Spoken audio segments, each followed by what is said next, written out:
We're going to get started. Thank you all for coming out this afternoon. I'm Steve Tepper. I'm with the East Valley JCC. It wouldn't have any involvement of the Jewish Community Center if we didn't have some technical difficulties, so I know that we're working on getting some sound out. I'm glad to see that that follows me from event to event. I think that we really have an unbelievable panel today, and I want to make sure that we have time to listen to them. Each one of our presenters will speak for about 20 minutes, and then we'll have some time at the end of this for you to ask some questions and to really learn from some of the top minds that we have in our area. It's the 100th anniversary of the Armenian Genocide. It's hard to believe that it's been 100 years. To the average person, they don't understand that genocide predates the Holocaust. And I don't know how many people really understand how much genocide postdates the Holocaust too. There is this belief that each is an individual event, that each genocide stands on its own with no commonalities and no links. But when you begin to study them, you can really see lots of commonalities and you can learn from the differences. And that's really what today is about, and that's really why, as somebody affiliated with the Jewish Community Center and specifically working on Holocaust remembrance, I was so honored when I was asked to come be a part of this panel. Because in order to learn about the Holocaust, you have to learn about what happened in Armenia. And you have to learn about what happened in Darfur and what happened in Rwanda and what is going on today.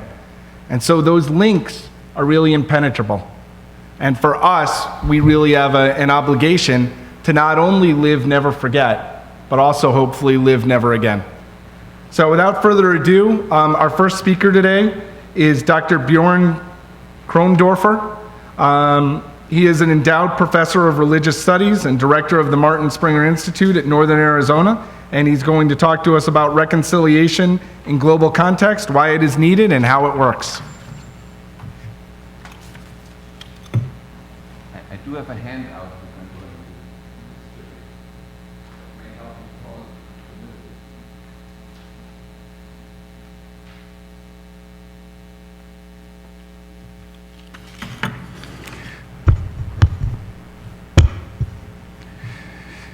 The question of how to address or redress wrongdoings and work towards reconciliatory existence between former adversaries is as enduring as the observation that human history has been marked by violent conflicts.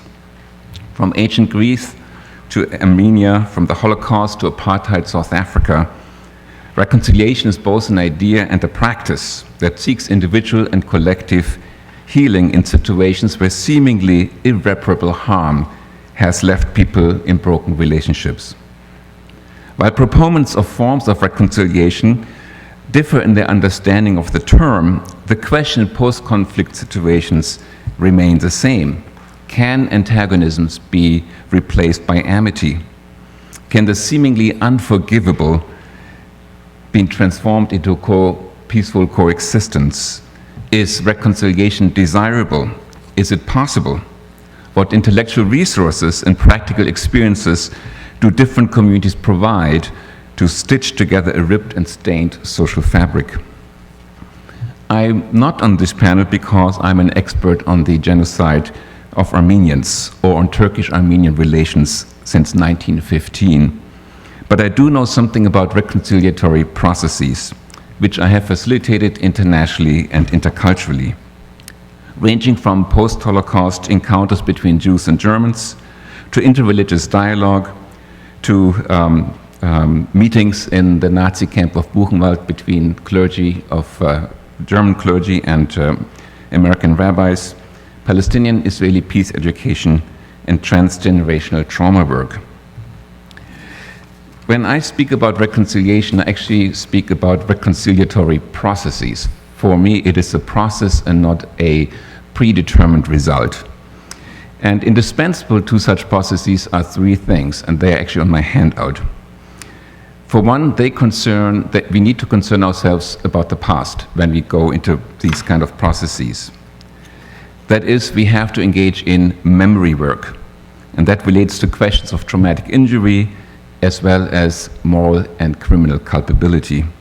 It also addresses the intergenerational transmission of unresolved social conflicts, and that is, of course, particularly relevant for 100th anniversary, where we're not talking about things that happened yesterday, but it has now been transmitted to different generations. The second part, it concerns the present. Reconciliatory processes are open-ended. They're open-ended conversations. They bring to light the hidden emotional life in communities about an unresolved past. It is also about developing a practice of care where attention must be paid to what I call the posture of unsettling empathy, and I will talk a little bit about this later.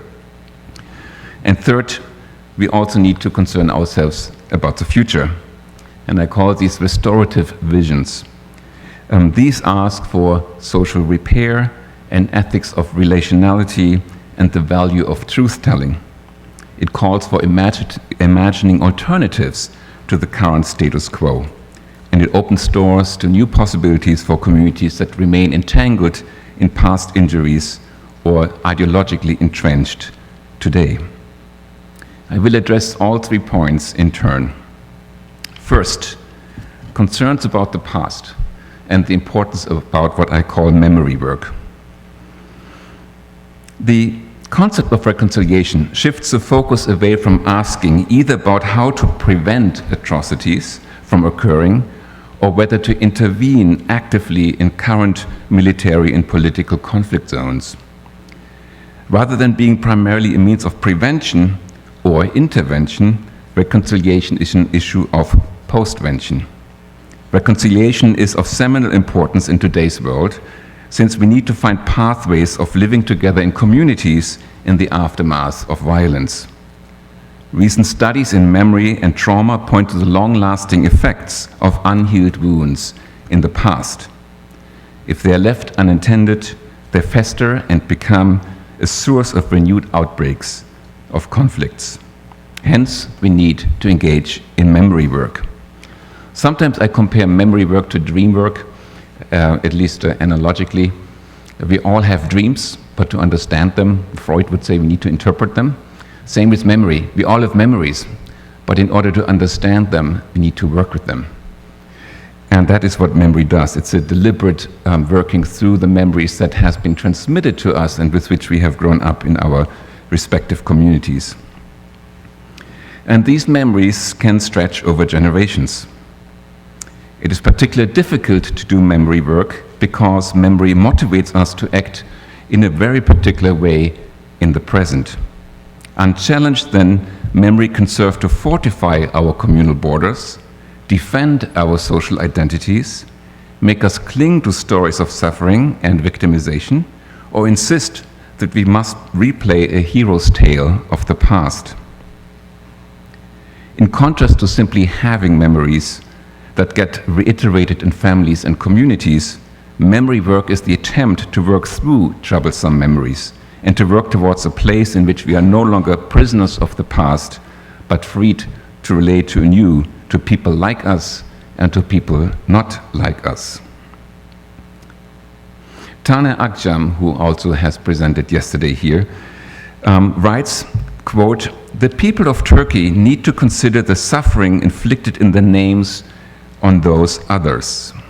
And he continues, "To prevent the recurrence of such events, people must first consider their own responsibility." That's very important. Discuss it, debate it, and recognize it.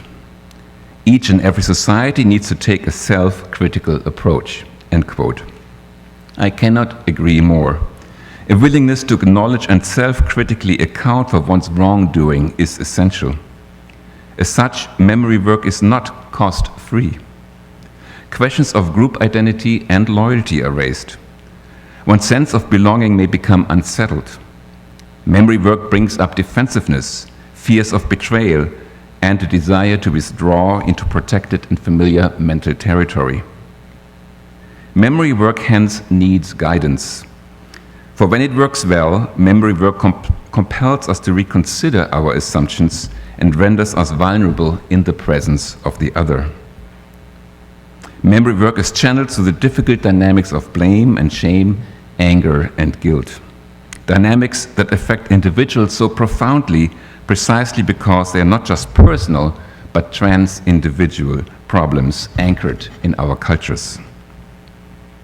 I've seen this in my work in encounters between and among young Germans and American Jews, among my students of Hispanic, Black, White, and migrant backgrounds in racial reconciliation seminars, and among Palestinians and Israeli educators when I work with them in the West Bank.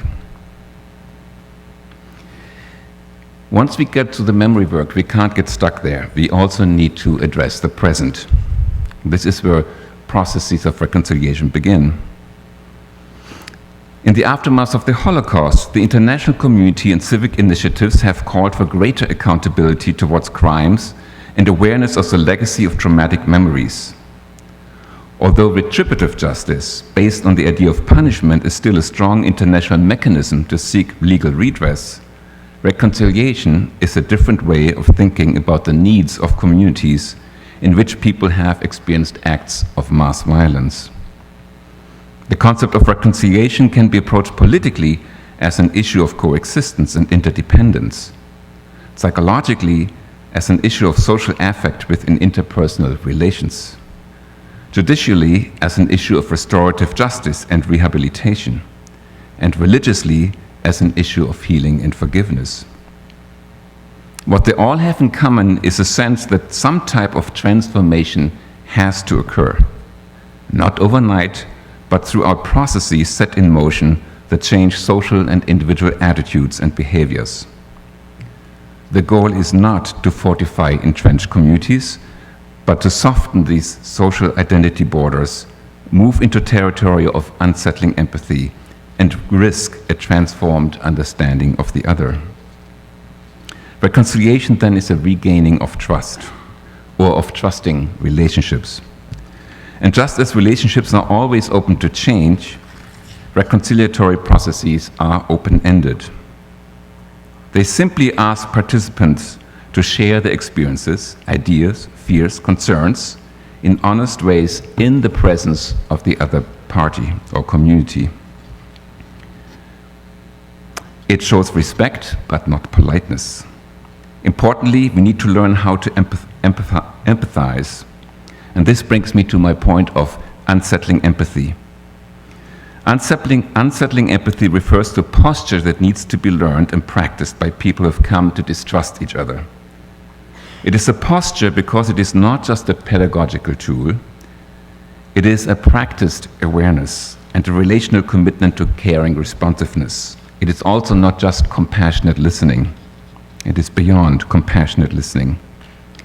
When it occurs, it is a feeling of losing all ground under your feet because your values and perceptions and assumptions about the world are no longer true the way you believe them to be true. Often moments of unsettling empathy occur when we engage in experiential work, and that includes non-verbal exercises and sessions. One of these that I use are called living sculptures, and you have some photos on the handouts to see what I mean. These are very effective because we ask people to connect to their very deeply held assumptions through improvised scenic creations. In small groups, participants prepare a sculpture with their own bodies that represent a thematic task given to them. Those sculptures, when they are shown to the whole group, can neither move nor talk. The groups are instructed to create a monument that they should imagine will be displayed on a public square. The teams have little time for preparation, at most 15 to 20 minutes, in order to preserve the improvisational spirit of this exercise. Central to this success of the exercise is not to overthink intellectually, but to create a monument in a short amount of time. When it is shown, the interpretive work begins, and I can't go into detail here, but basically you ask through a series of events, the group that is working with you, they can walk around the sculpture, see what they, how they would describe the sculpture, give it an emotional term, give it a title, and in almost all circumstances, in almost all times when we do this, the group that presents a sculpture did not expect the responses that they get. In intercultural settings, separate groups may be asked to portray an aspect of their national history. For example, Germans might prepare a monument about how they think Germany dealt with the memory of the Holocaust. And Jews might be asked to do the same from their perspective. Or if we would ever get a group of willing Armenians and Turkish people into such a process, we might ask them to create a sculpture that shows their different understanding of remembering. In almost all cases, the participants are utterly surprised of what they show, because it works with the unconscious in these settings, and people show elements of their large group identity that they would not show otherwise if it would just be a discussion. In my, on the paper, on this one, you just see how it might show. In the left-hand side, you see a group that we worked with Palestinians and Israelis, and each showed a sculpture that we called their national history. And I can't go into detail here, but if you actually look at this, you see that the Israeli sculpture differs significantly from the Palestinian sculpture. And then we have the whole group interact around these sculptures and talk about the communal memories that are reflected in these sculptures and what people think about them. Usually it gets fairly quickly, fairly emotional and controversial, and then you work with these in order to get to a better understanding.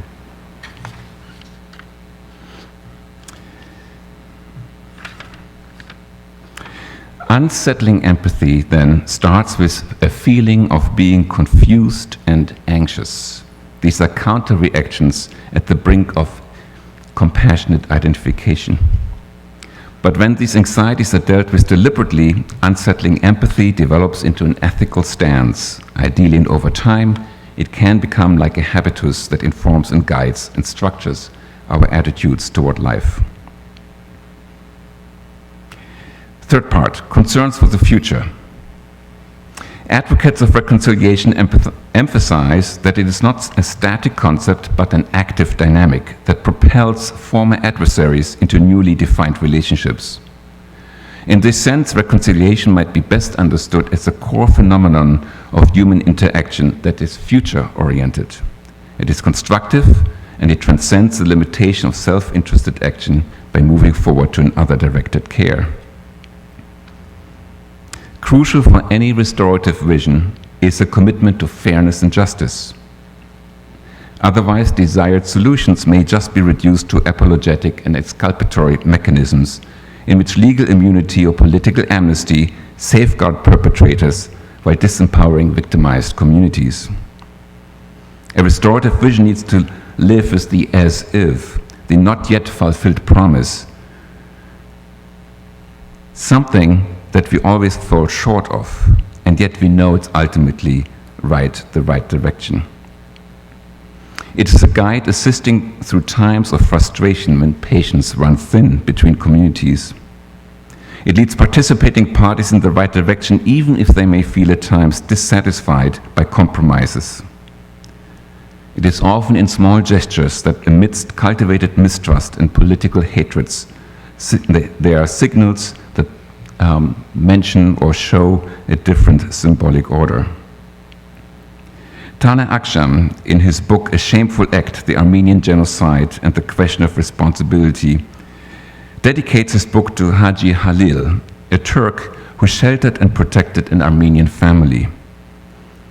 Now, what is important about this story is that Aksham heard that story from the Armenian director of an institute, that he told the story of this man in public. And you need to know that Aksham is Turkish himself and not Armenian. Deeply moved by this public acknowledgement, Aksham writes in his book that the memory of Haji Halil reminds us that Turks and Armenians have a different history on which they can build a future. But it does require acknowledgement of culpable wrongdoing. I come to my conclusions.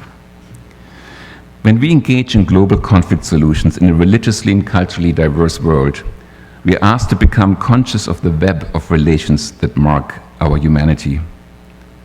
As we truthfully acknowledge moral failures in our communities, we can equally expect from others to give fair consideration to the pains and hopes that are part of us.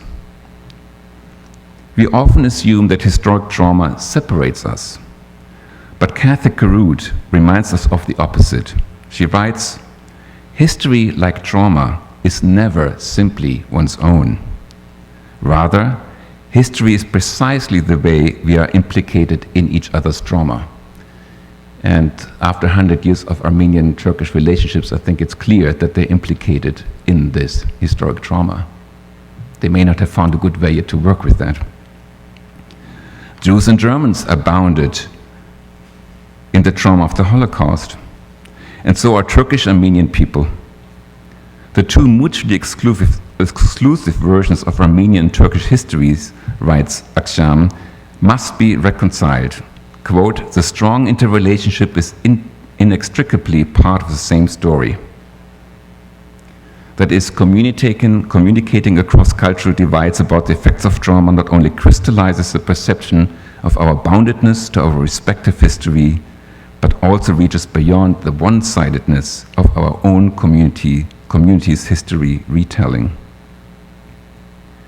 Applied then to working through historical trauma, we can say that the realization of being implicated in each other's trauma calls for dialogical engagement.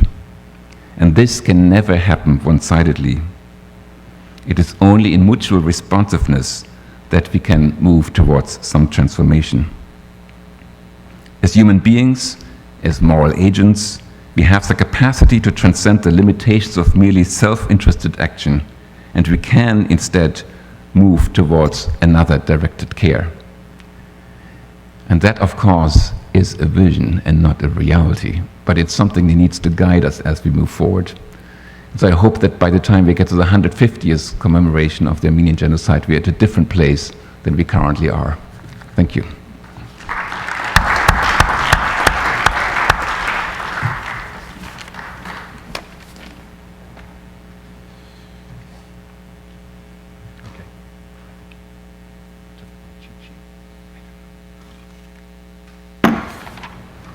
There we go. I was going to fake it, though. I want everybody to know that. If we hadn't come up with it, I was totally ready. Our next speaker, and I have learned, and I will be taking this with me. Our next speaker is Professor Alex Alvarez, Professor of Criminology and Criminal Justice at Northern Arizona University. He's going to talk to us about genocide, Armenia, and the struggle for the past.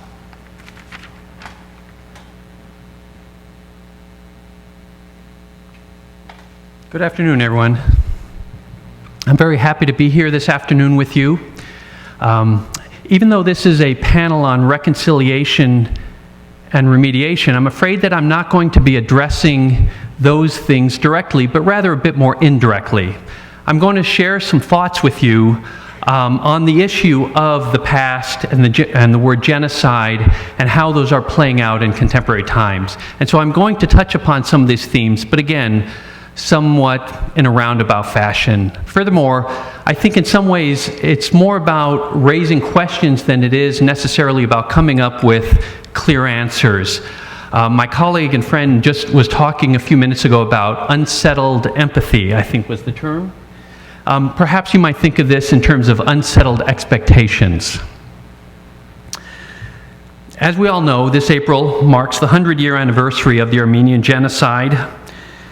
And this date serves in many ways as a symbolic marker of the passage of time that further distances us from the events of 1915. And even though it has long since faded from living memory, from living experience into the historic past, it continues to remain a polarizing force in the modern era. It is a topic that is the subject of various academic conferences such as this, but also the subject of debate, confusion, and in some cases, outright denial. This continuing relevance has much to do with politics, national identity and mythology, memory, and the continued struggle for recognition and justice. My first experience with this began in 1998 when I was a relatively new scholar to the field of genocide studies and was attending a conference at Sacramento State University. Most of the conference followed the typical academic format with panels of presenters giving papers followed by a few questions. At this conference, there were a fair number of panels that were focused on the Armenian genocide. And at one such session, I noticed a very tall, distinguished, and well-dressed man step up to the podium. Looking at the conference program, I saw that he wasn't affiliated with the university, but rather represented a Turkish business alliance or community. I forget the exact wording.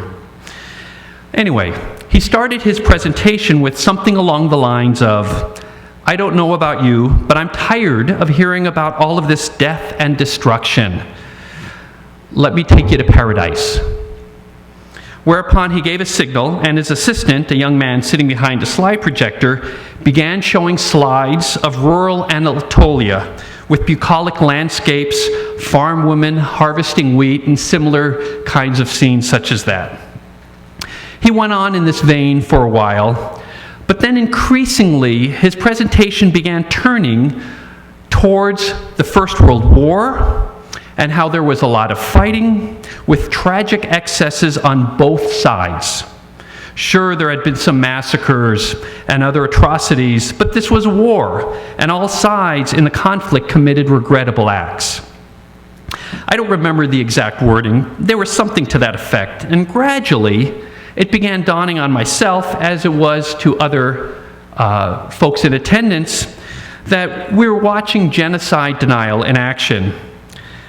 In many ways, his presentation followed the classic patterns of denial and represents, to this day, the official position of the Turkish government that continues to contest the use of the word genocide in reference to the events of 1915. Even though the official position of the Turkish government has softened somewhat in recent years, official recognition has yet to occur and resistance continues. For example, in 2007, Adam Schiff, a Democratic member of the House of Representatives, introduced H.R. 106 titled Affirmation of the United States Record on the Armenian Genocide Resolution. This non-binding and symbolic resolution called upon the President of the United States, quote, to ensure that the foreign policy of the United States reflects appropriate understanding and sensitivity concerning issues related to human rights, ethnic cleansing, and genocide documented in the United States record relating to the Armenian genocide and for other purposes. This largely symbolic resolution was opposed immediately by the government of Turkey, which issued a statement asserting that, quote, it's unacceptable that the Turkish nation should be accused of a crime that it never committed in its history. They also threatened further repercussions. Given that at the time the U.S. was heavily engaged in the global war on terror in both Iraq and Iran, and Turkey was an important Muslim ally in that struggle, these threats were taken very seriously. U.S. bases on Turkish soil, as well as Turkish airspace, were vitally important for resupply and staging purposes. This was a real concern, and in response, support for this resolution withered away. Then Senator Barack Obama came out strongly in support of recognition in 2008, but once in office has backed away from that position.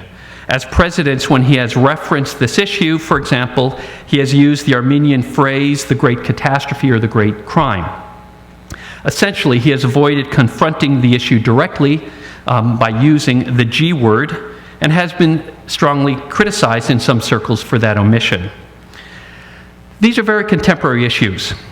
I think René Lamarchand summarizes them very eloquently when he writes, denial, like revisionism, involves the manipulation of historical facts in order to promote a political agenda.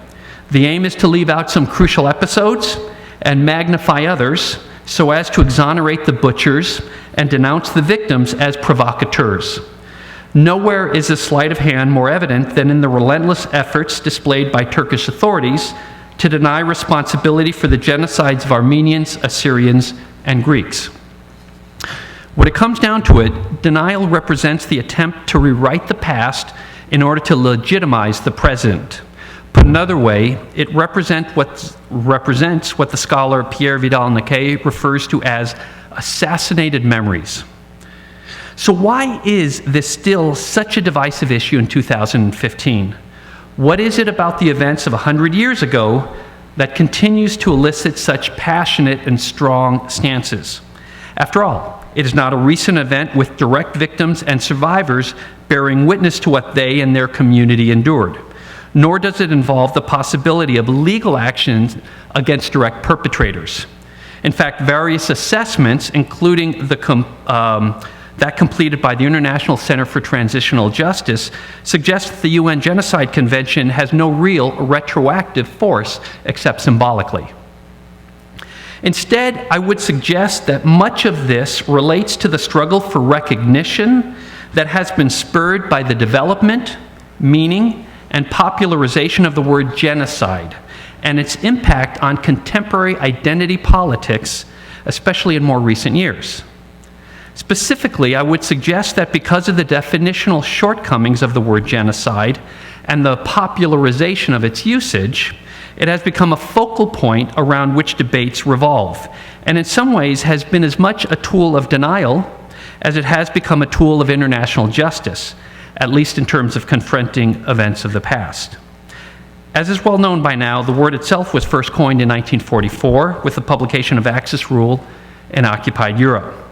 Its author was a Polish lawyer named Raphael Lemkin, a refugee and a persistent advocate for the plight of those suffering under Nazi rule. It was he who helped persuade the newly created United Nations to begin the process of transforming genocide from an abstraction into international law. And in this, he was aided by the well-known Nuremberg trials that revealed the extent and nature of the horrific Nazi crimes to the rest of the world. And as we know, after several years of contentious debates, committee work, the General Assembly of the United Nations adopted genocide as a crime under international law in December of 1948. Importantly, the concept that Lemkin helped develop and create was a Holocaust-centric concept that was created to criminalize this form of mass atrocity crime and place it firmly within an international legal framework for purposes of deterrence and prosecution. In many ways, however, the political process that resulted in the official definition opened the door to contested meanings and, in some cases, official denial, which is, in part, if any of you study the issue of genocide, you know that many scholars have created alternative definitions that are more phenomenologically based on the concepts they study rather than on any specific legal framework. As a legal tool, for example, the Genocide Convention requires a degree of intent that is often referred to as specific intent, special intent, or dolus specialis, or even genocidal intent, as some have coined it. In order to qualify as genocide, the destructive acts must have been specifically intended to destroy a group. Conversely, destroying a group without that specific intention, according to the official definition, does not qualify. Remember, the concept is a legally oriented term with legal requirements for purposes of prosecution. This is an important point, since not all atrocities and violence can be considered as constituting genocide. War crimes, atrocities, widespread deaths due to disasters and dislocation, and communal and ethnic violence are not necessarily or automatically genocide. This technical issue of law has accordingly opened the door for states such as Turkey to deny the existence of special intent and argue that the events of 1915 were an unforeseen byproduct of the First World War, where massacres occurred, but were largely isolated events, certainly not coordinated policy. This has also meant that a number of scholars, some of whom are here in attendance today, have spent a great deal of time and effort in working to uncover clear evidence of genocidal intent on the part of the Unionist Party leadership. Furthermore, while the concept has been codified for international law, it largely existed in a kind of limbo for many years, with only a very few number of scholars and activists paying any attention to this concept.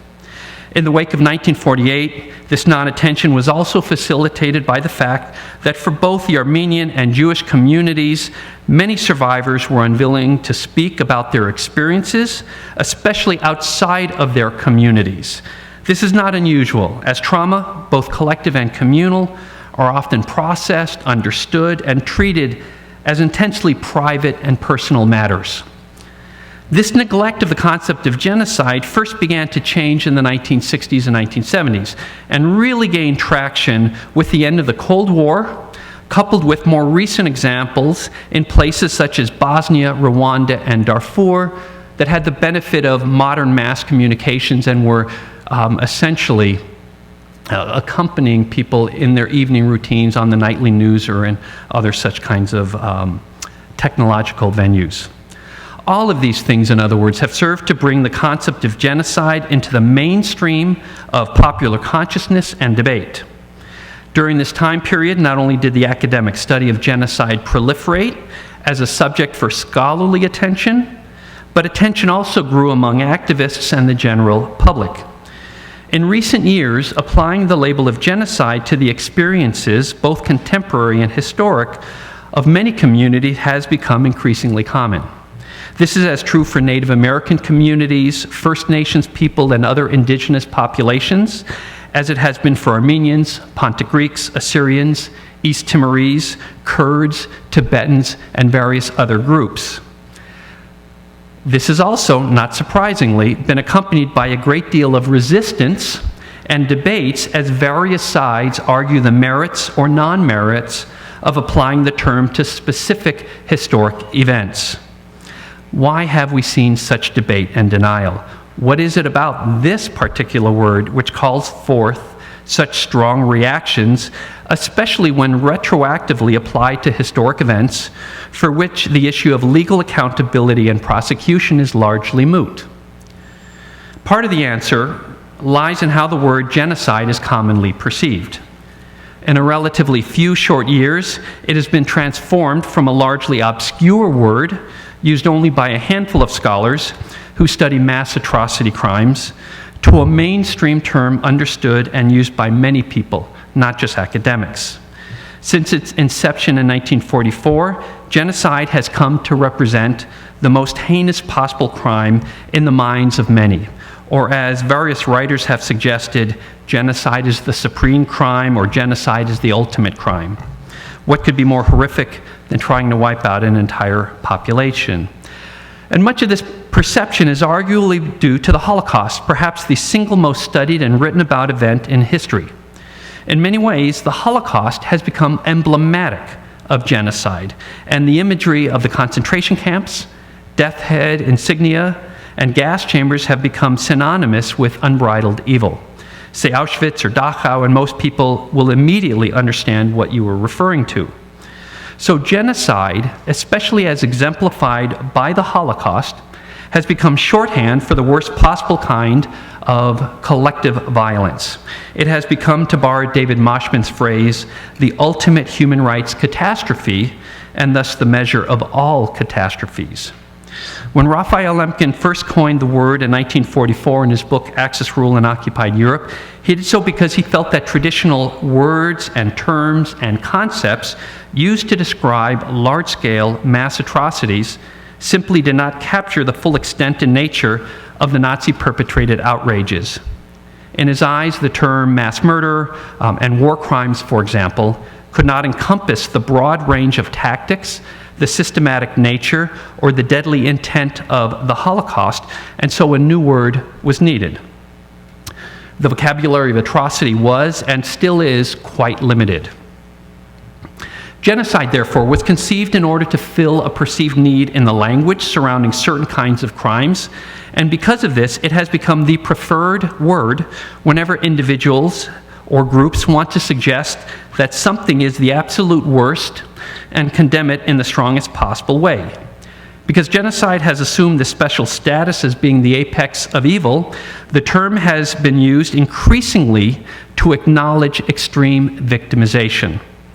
it is largely about the belief that only the word genocide suffices to describe the suffering of a population group, especially if that group is one's own. After all, what other words are there which carry the same amount of moral and legal condemnation?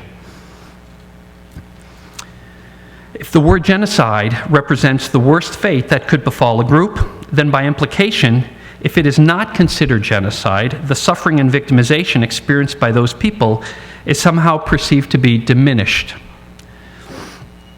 Ironically, the word genocide has become so powerful that the original term for the crimes of 1915, the Great Catastrophe, which was widely used both within and outside of the Armenian community, is nowadays seen as being too weak a term. The struggle for the G word has some very important and meaningful ramifications as well.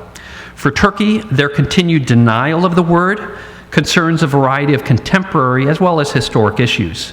Fears of the territorial integrity of the Turkish state factor in, as do fears of financial claims for restitution. These concerns are compounded by an unwillingness to acknowledge history because it is seen as calling into question the very legitimacy of a state founded in part on the persecution and attempted extermination of entire population groups.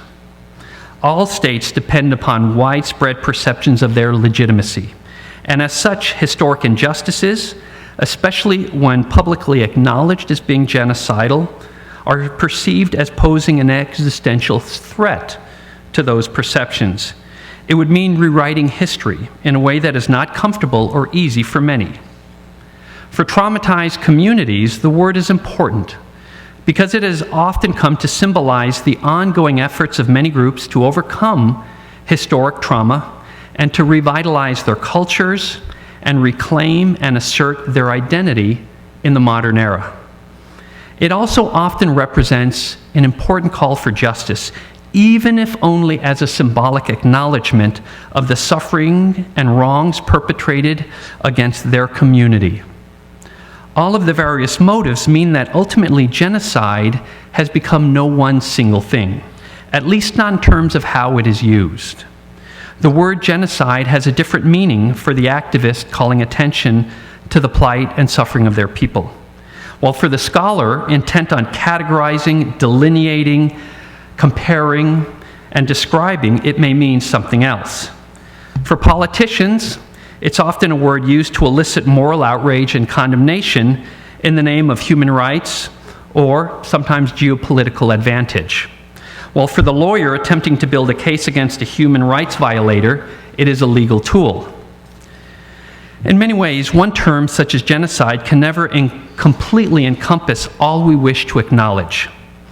And the reality is that the term used to describe a people's suffering, their victimization, is ultimately irrelevant to their lived experiences as human beings. While these definitional debates are important to help us conceptualize and understand the past and present in order to better prevent and punish, to hold accountable, to heal, and seek repair, the reality of the experience for those involved isn't altered by what we ultimately choose. The meaning and import of events is always different for those who actually experience it as a lived event compared to those who experience it intellectually from a distance. Thank you.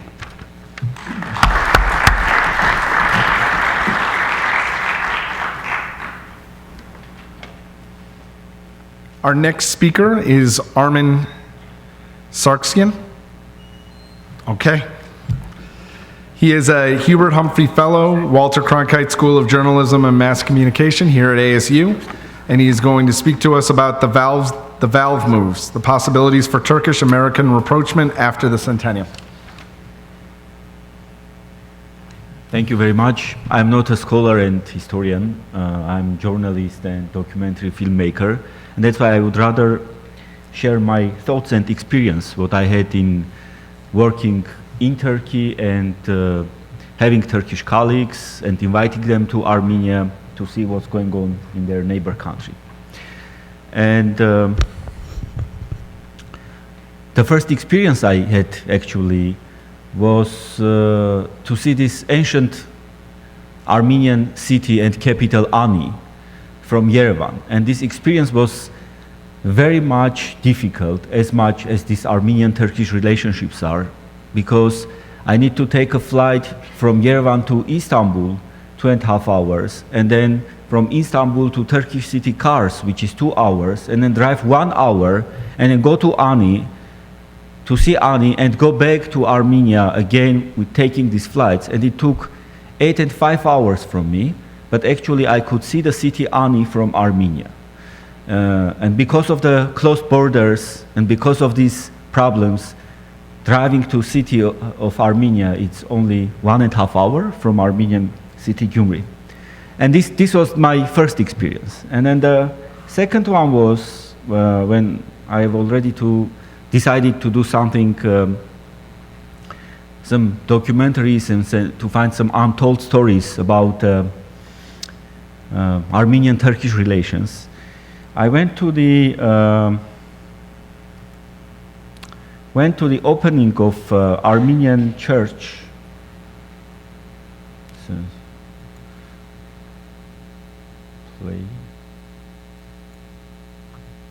I went to the opening of Armenian church, Holy Cross in Akhtamar, in Van, in historic Armenia, Western Armenia. And this is the opening in September 19, 2010. I was there, and Turkey was expecting some 6,000 people, but Armenian authorities and the society somehow denied to visit there because the cross actually was not on the top of the church, and actually this was not opened as a church, but as a museum. Anyhow, I had a chance to be inside this church only 1.5 minutes, or maybe 2 minutes, because there were strict regulations for the journalists, and especially for those who came from Armenia. And the rest, besides these 2 minutes, I spent some time with talking with people and met a Kurdish farmer from Mush, another Armenian populated city, and he told me a story about a small formerly Armenian town, which I want to share with you and to explain what it meant for me, the Turkish and Armenian relations. Yeah, by the way, I made a photo this is the head of a Turkish policeman, and this is the only photo that I could make during the liturgy in there. So this Kurdish farmer told me that there is a small town called Çankuş. The Turkish name is Chungush. And it's a place near the Kharbert and Dikranakert, now it's called Diyarbakir in Turkey. And there is a very deep dale in this Çankuş. This is this city I have visited, though I used another photo which is much more qualified. So there is a very big dale near this Çankuş where in 1915, 10,000 Armenians were killed and thrown into this dale. This is it. And what happened with these Armenians? Like before taking these Armenians near to this dale, near to this deep place, they told that they should take everything that belongs to them because they had no chance to go back to Çankuş, to their hometown. And since they were very successful goldsmiths, very rich people, these Armenians, they took all their golds, these golden cups, candlesticks, plates, and there were Armenian inscriptions on them, family surnames, names of the masters, some wishes may be written in Armenian, etc., etc. And of course, when they were killed, these things were robbed, divided between the soldiers, and etc. But these things still can be found in the houses in Çankuş now, in people who live there. And some people showed me these things, I have noticed that they are not golden. They are copper or made or for some other metal. And I was surprised, and I told, you were telling that these were golden things, all these cups and plates, etc. And they told that actually our grandfathers, when found these things, they were gold. They thought they were gold, but they turned into copper. This was something, a mystery. And they told that our grandfathers told that if the actual owners will come and read this Armenian inscription in their language, these things again will turn into gold. And this was shocking for me, and actually some children especially who know this story used to carry to me all these plates and cups, and were asking me to read these actual Armenian inscriptions on these cups and plates and these candlesticks. And this, my visit to Chenkush best described my feelings towards the Armenian genocide and Armenian-Turkish relations, because what happened 100 years after the genocide is that the carriers of these Armenian values were killed and repatriated. And those who now owe this heritage, they do not know what to do with this. And they feel sorry that they do not know what to do this, and especially now they feel sorry, since they know more and more about the history. And the history is, which I was told and I could feel, and in my family was told, is very simple for me, since I can find some numbers on the internet, in books and in the libraries, is that these few numbers that I just pick up, now there are officially 60,000 Armenians living in Turkey. There were around 2 million. There were 2,538 churches and monasteries, and now there are 34 who actually are working now. And there were schools, around 2,000, and there are only 18 schools. This is what happened within these 100 years. And when we consider what steps were done towards this Armenian and Turkish rapprochement, or what else have been done in Armenian genocide issue, I think we are still on this step. This is the Kayseri city, Caesarea, in Turkey, in historic Armenia, and this is the Armenian quarter. I was here, and I took this photo in 2012. This is the Armenian quarter, and in Kayseri, actually, I meet the one and only Armenian who lives there. Before, there were 50,000 Armenians living in the city and around it. His name is Sargsyan. You can see his name on his gate. And his actual name with this, with other A, like with Armenian pronunciation, Sarkis, is made a tattoo on his head. So he is kind of an exponent of an Armenian in Kayseri, because this 50,000 just disappeared, and he's the only, as I was told, and the most famous Armenian who is there. And I was thinking that the whole group actually remembered the words of Talyat, which we have read in the history textbook in Armenia, that only one Armenian must be kept after our plan, and this Armenian must be kept in the museum. So we all just look to one another and just find out that Sarkis is actually a museum exponent for Caesarea. But he was feeling good himself there, and he even was asking us to send an Armenian servant to him, a good one with the shapes, etc., so for him to be easy to learn Armenian. And then after Talyat's statement, I just want to go through Recep Tayyip Erdogan's statement. He was the prime minister at those times, but he's the president of Turkey now. This was very important. I have read this. This was released on last year, 23rd of April.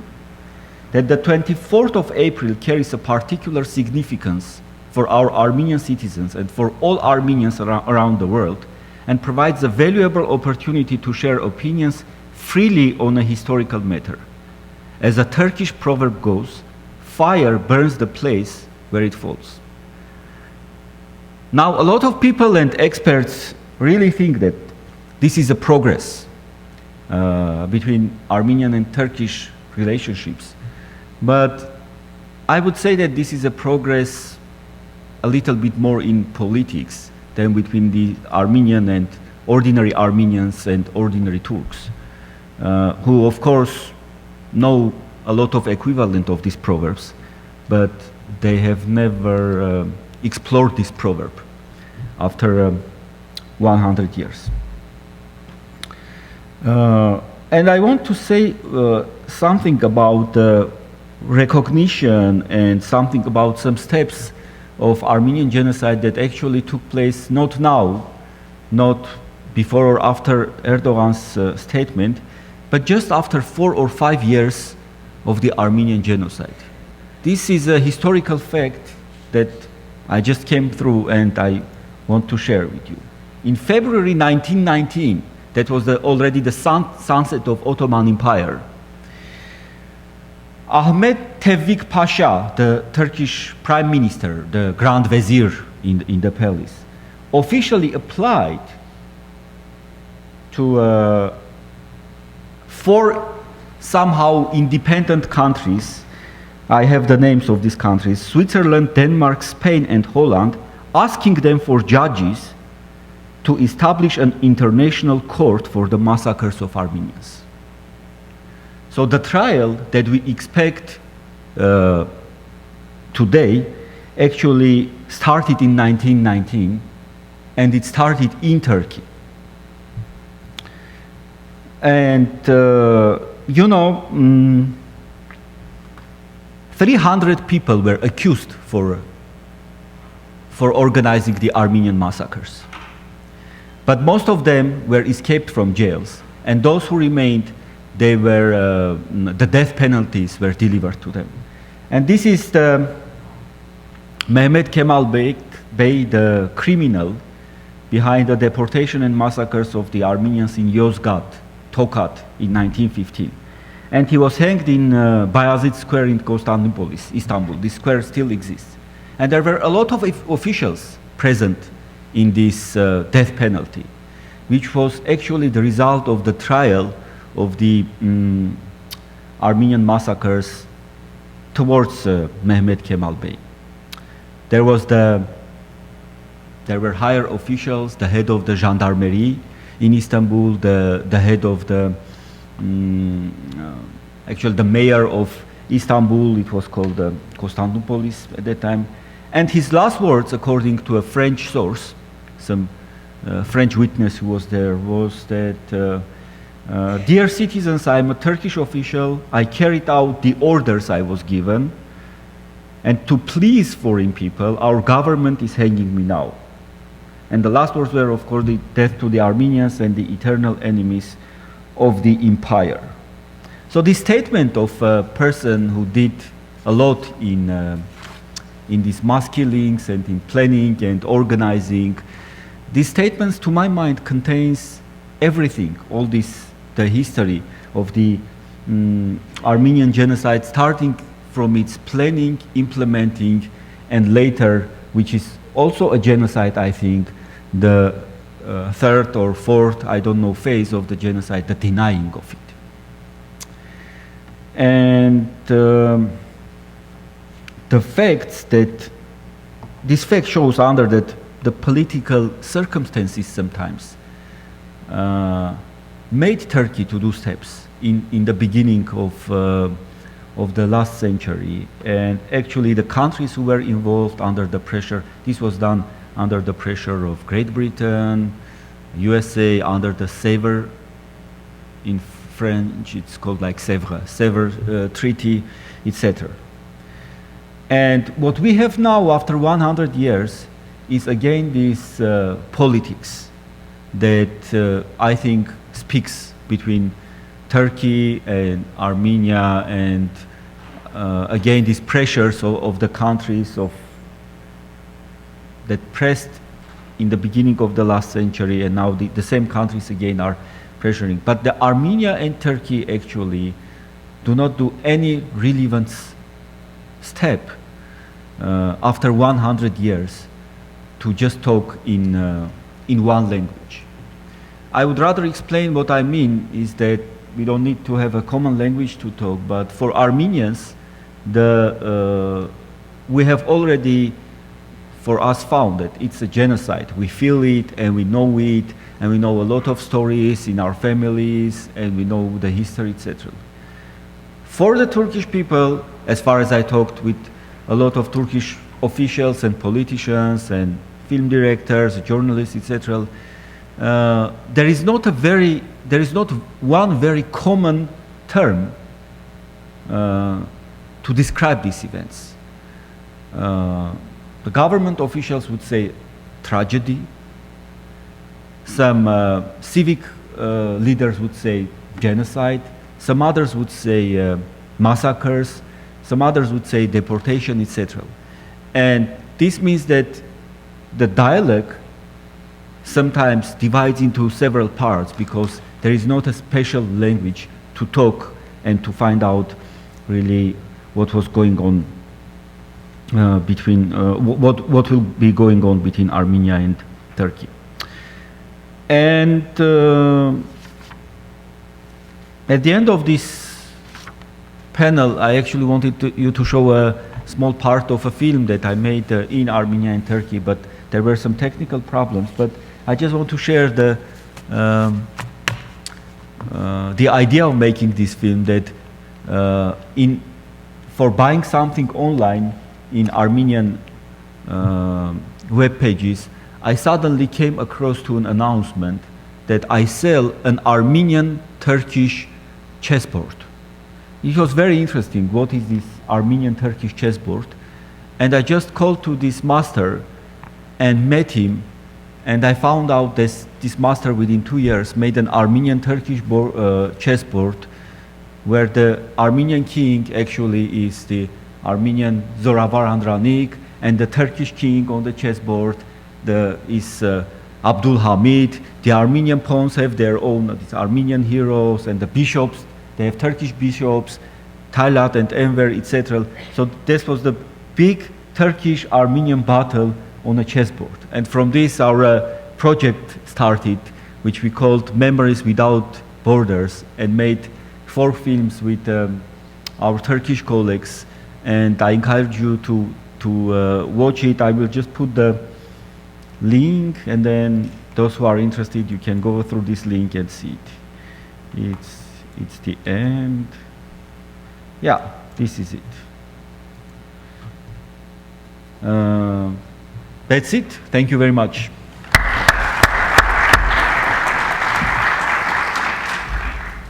Our last speaker today has the distinction of being both a rabbi and a doctor.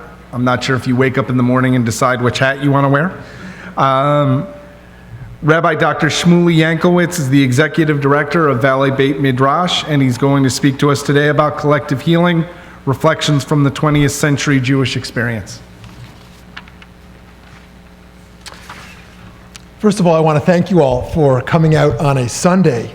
You know, the typical American maybe washing the car, doing a little shopping on a Sunday, sunny day outside. Pretty big deal to come spend the day thinking about genocide. I'm very inspired by that. And someone who believes that equal of a threat as fanaticism or fundamentalists are those who are apathetic and emerge in a culture of consumerism, those who aren't simply troubled by issues of genocide and injustice in the world. And so I think that is one of our major callings, not only to fight radicals in society, but to fight against the forces of apathy, those who are not struggling to sleep at night based upon our realities. So I am approaching this conversation today with a few hats. One is as a psychologist and a philosopher. Second is as a rabbi. And thirdly, on a personal level, is coming from a family of survivors. My wife oftentimes has many nightmares in ways that I can't relate to, having lost a lot of her family in the Holocaust and having a family full of survivors. I represent grassroots approach to change, and someone embedded in the world of religion, religious dialogue and cooperation. And religion, for better and worse, is going to be crucial in the 21st century and beyond to the conversations of global stability and healing. In particular, adjusting our epistemic foundations towards pluralistic ones, of acknowledging and embracing multiple truths, multiple narratives, coming to understand the foundation of every religion as flawed from a place of skepticism, while maintaining a culture of internal critique. That anyone of any religious culture has a responsibility to critique those within their own culture and religion when they have crossed certain boundaries. Now, before I get to my actual words, that's a very Jewish thing to say, actually. Before I get to my talk, I want to say something. I want us to feel this before we think about it. And I want to reflect on one of my colleagues, a rabbi in Philadelphia, who realized as a child of survivors that he had never properly healed from his own narrative. And so he went to Auschwitz and spent a week meditating on the tracks in order to fully confront some of his fears and pains. And I think that in any culture that needs healing, there is a need to radically confront that pain and to radically sort of feel and to, on some level, transcend while still embracing that experience. Part of this understanding of a different culture's trauma, I think, is understanding their music. That under any situation, there's a certain melody that kind of goes with it. So at the risk of putting some folks to sleep, I'm going to actually hum a melody for about a minute or two to access something called the Krakow Nigun.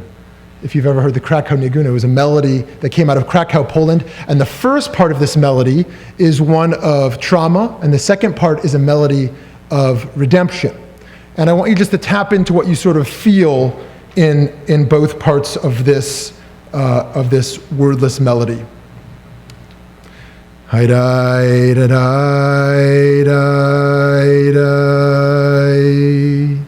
Hi-dai, da-dai, dai, dai. Hi-dai, dai, dai, dai, dai, dai, dai, dai, dai, dai, dai, dum. Hi-dai, dai, dai, dai. Hi-dai, dai, dai, dai. Hi-dai, dai, dai, dai, dai, dai, dum. Hi-ya-dai, ya-dai, yo-yum. Hi-ya-ya-ya-yum. Hi-dai, dai, dai, dum. Hi-dai, dai, dai, dum. Hi-dai, dai, dai, dai, dai, dai, dum. Here's the second part. Hi-dai, da-da-nai, dai-dai, dai-da-da-nai, dai-dai, dai-da-da-nai, dai-dai, da-da-da-dai. Hi-dai, da-da-nai, dai-dai, da-da-nai. Hi-dai, da-dai, dai-dai, dai-dai, da-da-da-dum. This cyclical melody that erupts very radically from trauma to glory, from destruction to redemption, was intended to have a universal appeal, these melodies. However, I'm curious, as we talk about the narratives of trauma, of how the second part would have gone, given that the next stages post-trauma were so different in the Armenian genocide from the Holocaust in countless ways, which have been explored. But understanding each other's melodies, what transcends the words, what transcends the photographs, what transcends the evidence, is crucial to understanding that emotional pulse. Now, I want to explore a midrash. A midrash is a rabbinic commentary on a biblical verse. The question was asked, what was the first act of anti-Semitism in history? And the response was, Moses encounters in the book of Exodus, he encounters an Egyptian striking an Israelite. And in that moment, he intervenes and he strikes down the Egyptian. And the rabbis ask a strange question. They said, what did he use to strike him down, to kill him? And three answers are given: a hammer, a shovel, and the name of God. And I want to suggest that those three answers can be understood as follows. The hammer means the way you respond towards hate against your people is physical force. You build an army, you build a force to protect yourself, to protect your people. That's one response towards hate towards your people. The second response is the shovel. The shovel is the building of institutions, the building of monuments, of memorials, the building of memory as an institutionalized force in society. And the third is the name of God, sort of the spiritual, religious force, response towards trauma. And as a typical pluralist, I do think all three of those have an important role in the process of healing and recovering from trauma, both the physical protection, the memorialization, and sort of the inner work of spiritual or religious work. And to be sure, these checks and balances globally have to be put into place. To return to the Bible once again, in very early stories, we see two conflicts. First, we see the flood. The flood is a problem because of chaos of individualism. Everyone does as they own please. And so the world is destroyed. The story right after that is the Tower of Babel. Everyone tries to unify, and so the world is destroyed. We see once again the problems of both absolute unity and the problems of absolute individualism in terms of being checks and balances against injustice. And so we can look at those questions for the future. How do we protect the future? But also to look at the past. I want to reflect upon an economic model of distributive justice, which is a thought experiment, which I'm not going to flesh out, but just put in your back pocket to think about for later. There is a flute found in a village, and 3 individuals make claim to the flute. The first is the one who made the flute. I should own the flute because I made it. The second is the one who can play the flute the best. The flute is mine because I will perform the flute in the best way. And the third is the one who will never get a flute. They will never be able to afford one. All they have is the story, the memory of their grandfather who once had a flute and it was stolen from him, that past narrative. Who in those 3 in a world of limited resources should be the owner of the flute? Now, if you walk into the U.S. Holocaust Memorial Museum in DC, you'll find a quote right at the end of the first exhibit and right before the section of the final solution, a quote from Hitler on the wall. And here's what Hitler says on that wall. "I have issued the command, and I'll have anybody who utters but one word of criticism executed by a firing squad. That our war aim does not consist in reaching certain lines, but in the physical destruction of the enemy. Accordingly, I have placed my death head formations in readiness for the present only in the east, with orders to them to send to death mercilessly and without compassion men, women, and children of Polish derivation and language. Only thus shall we gain the living space which we need. Who, after all, speaks today of the annihilation of the Armenians?"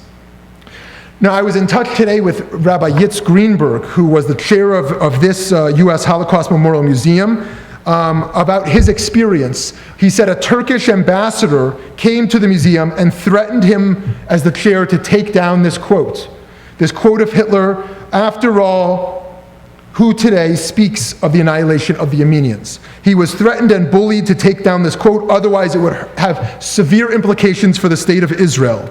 And I want to suggest that we cannot dodge the truth because of political bullying, whether it is in China on human rights issues, whether it is with Turkey and threats to the U.S. or to Israel, that there has to be moral courage in this response. It was only 22 years after the end of World War I that Hitler was banking again on the world forgetting. An awareness on Hitler's part that he could do what he wanted to do. He understood that the will of the international community to stop evil is limited at best, and that memory for tragedies is short.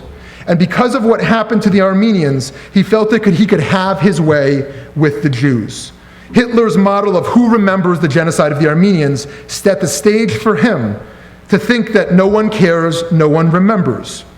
And so healing from trauma can not only be parochial, but requires bridge building. There has been too little Jewish-Armenian dialogue and collaboration around comparative trauma and understanding one another's. We perhaps get too trapped in our own. I reflect recently upon the experience of the Dalai Lama, who reached out to a group of 20 Jewish scholars and said, "We now are living in diaspora as Tibetans. We want to learn from a people who learned how to live in diaspora for 2,000 years. What can you teach us?" And so this group came together and shared their insights. Every group who has experienced trauma, certainly in the last 100 years, ought to have forums where they come to understand one another and serve as partners. Now, Elie Wiesel, perhaps the most outspoken of Holocaust survivors still alive today, was asked in an interview, "The subject of the Armenian genocide has been in the news. The U.S. Congress has been debating whether to officially recognize the events in question as genocide, and the Turks, to no one's surprise, are not pleased. Some in the Jewish community are reluctant to touch this issue for fear of damaging Turkey's relationship with Israel. What is your take on this issue?" Elie Wiesel responded, "I have been fighting for the right of the Armenian people to remember for years and years. How could I, who has fought all my life for Jewish remembrance, tell the Armenians they have no right to remember? But I understand the administration's view. Fortunately, as a private citizen, I don't have to worry about Turkey's response. But I do feel that had there been the word genocide in those days, what happened to the Armenians would have been called genocide. Everyone agrees there was mass murder, but the word came later. I believe the Armenians are the victims, and as a Jew, I should be on their side." To further quote Wiesel in his famous Nobel Prize acceptance speech in 1986, "It frightens me because I wonder, do I have the right to represent the multitudes who have perished? Do I have the right to accept this great honor on their behalf? I do not. That would be presumptuous. No one may speak for the dead. No one may interpret their mutilated dreams and visions. I remember. It happened yesterday or eternities ago. A young Jewish boy discovered the kingdom of night. I remember his bewilderment. I remember his anguish. It all happened so fast. The ghetto, the deportation, the sealed cattle car, the fiery altar upon which the history of our people and the future of mankind were meant to be sacrificed. And that is why I swore never to be silent whenever and wherever human beings endure suffering and humiliation. We must always take sides. Neutrality helps the oppressor, never the victim. Silence encourages the tormentor, never the tormented. Sometimes we must interfere. When human lives are endangered, when human dignity is in jeopardy, national borders and sensitivities become irrelevant. Wherever men or women are persecuted because of their race, religion, or political views, that place must, at that moment, become the center of the universe." Now, being a traumatized people takes a tremendous toll. The Jews, for example, are clearly still struggling with immediate transition from trauma and powerlessness to power. How do you transition to power having been so powerless? How do you not remain overly obsessed with your own trauma?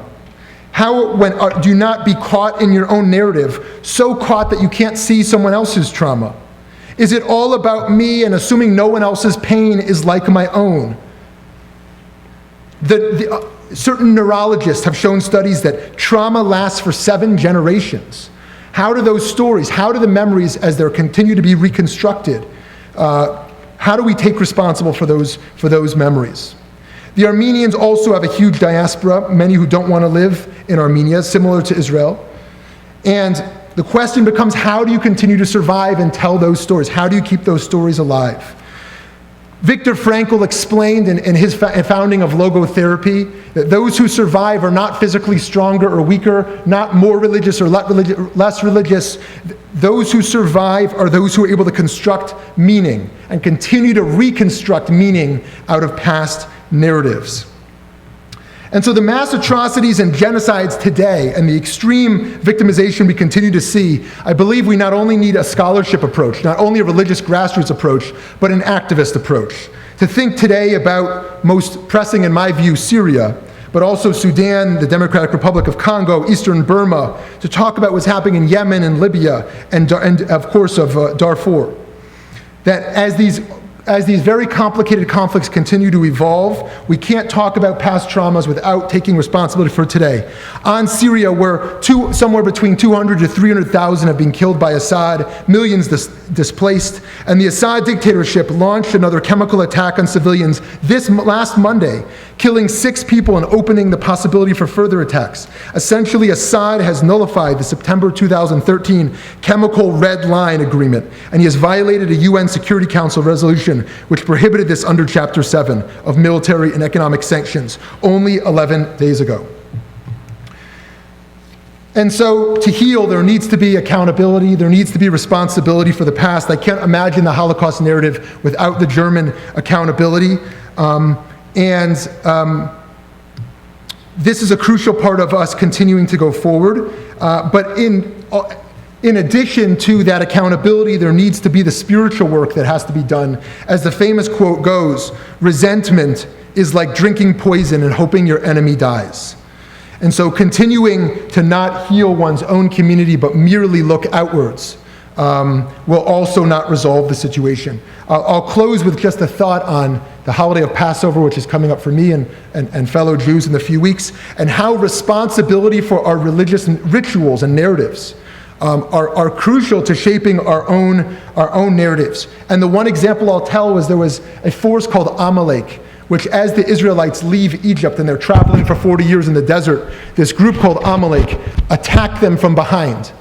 They attacked from behind, and so there is a commandment going forward to fight against that force in the world, that evil force which does genocide, which tries to wipe out people from the back of the line. And the explanation that I like to give for this is that there's two ways to fight that evil force in the world. One is to build an army and go head on with them. The other way is to make sure that the weak are never walking in the back, that no one is ever walking alone in the backside, because that is the only way that force can fight. And so all traumatized people need to understand one another's narratives, and there is no untraumatized people. There are the traumatized and the not yet traumatized. And to understand that we are all have a role in that collective healing and that collective force against injustice. Thank you very much.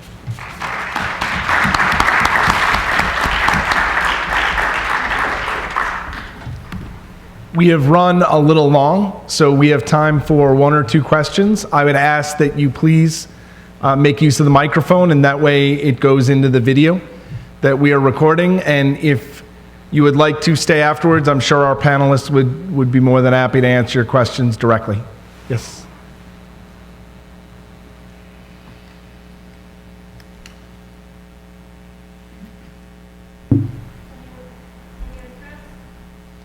So much for the microphone.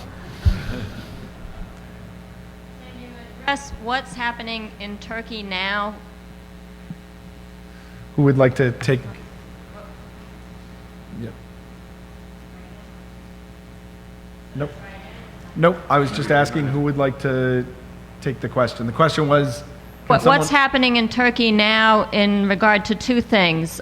Ancient Armenian sites such as churches and any remaining evidence of the genocide, such as mass graves. It's my understanding that in Germany and Poland, these things are preserved, whereas unless things have changed, if my information is not current, these things are not preserved in Turkey. I'm not sure that we have the... I can say... Okay. Well, generally these things are in different levels. We know that a lot of evidences were destroyed. I mean the cultural heritage, the buildings, the cultural centers, churches, monasteries. But we have also some evidences that actually the mass graves do not, in Turkey there are not any mass graves. Everything was happened in Syria, mainly in Deir ez-Zor, in the desert, and these mass graves still are there. There is a wonderful documentary which also fits on this conference about it's called Tattoos of My Grandmother, where it was about these Armenian girls who were taken as slaves, etc. And when they went to Turkey, to Syria, to find out what's going on in this modern Syria, in these deserts, etc., the construction offices, the people who do construction of the houses, of the buildings, they would complain that every place near this desert there is, and they won't like to construct something, to build a house or something, a lot of bones come out. So this was the complaints of these construction offices. They try to start their work and they find out that it was a mass grave. And as for the Turkey, there were schools and churches, etc. But lately, you may know, I also told the Akhtamar Church, for example, was recovered, was rebuilt, actually because it was in a very bad condition, and it was rebuilt in a very professional way, using all these sand, using all the technologies, etc. Since it's its own island and needs technology. And you know, all these preservations, they all taken by chance. Just a few days ago, maybe a couple of weeks ago, died a person who saved this Akhtamar Church, the photo of which I showed you. Yashar Kemal, the Turkish journalist, who just found out that the government years ago just decided to destroy this church and to build something in this island. And this Turkish journalist actually started to write the articles, and he alone started this movement. And if he weren't him, I think, because I have read the story and I know a couple of colleagues who know him and talk about him, that by chance this Turkish journalist just saved one church on the island, and that's the pearl of Armenian architecture and our Armenian culture. The tattoos of my grandmother. We have time for one more question if anyone has one. Yes, if I could get you to please go up to the microphone. Thank you. I just want to make more of a comment. I certainly appreciate the panel's perspective on issues of reconciliation, but we have to think of this and think of these issues in context.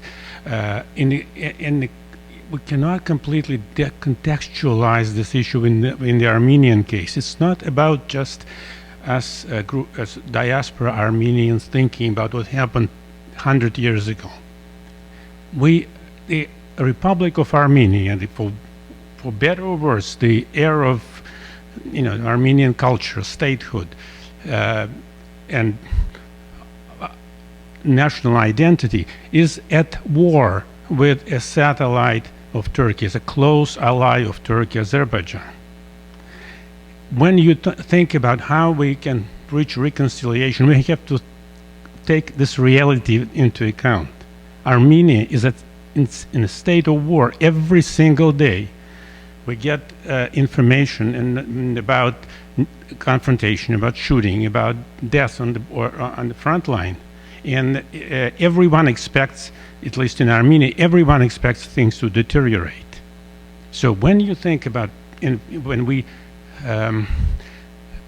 think about reconciliation and path to that, we have to really contextualize those issues and think about this in context such as this one. Thank you.